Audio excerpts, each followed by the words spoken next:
อยก็งอนก็ว่าเสียงนาเป็นเสียงหวานจึงเกิดแท้จึงแค่ลันเตอเป็นเสียงแค่เพื่อแค่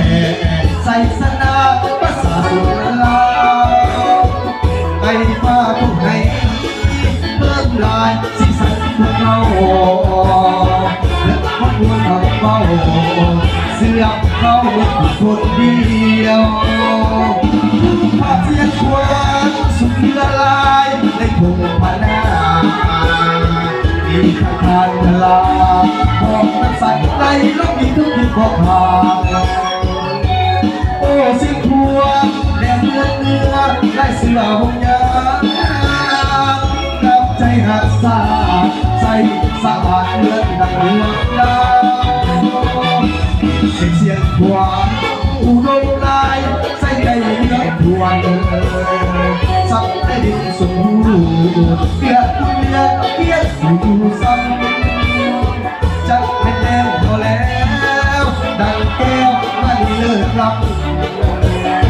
ยกภาษาสาเขาสู่คำเพื่อเสียควงเราอ่ะเขาคนยังเขาพี่ใหญ่ชัด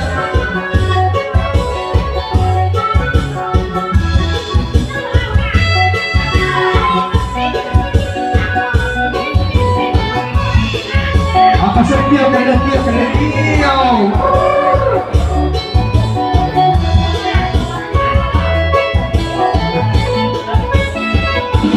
ภาพเสียงควงเรียบลายในภูมิปัญญามีทางการทลายก็ต้องใส่ใจทุกทุกบอกทางโอ้สิควงเห็นเนื้อไอเสือลงยาน้ำใจหักษาใส่สะอาดเลือดดังหวังน้ำเป็นเสียงหัวอุดมกายใส่ใจเลือดทวนสับได้ดีสุดเกียดอยู่ซ้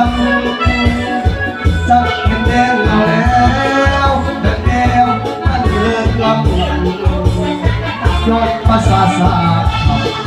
สู่คำเลยเสียงควงลา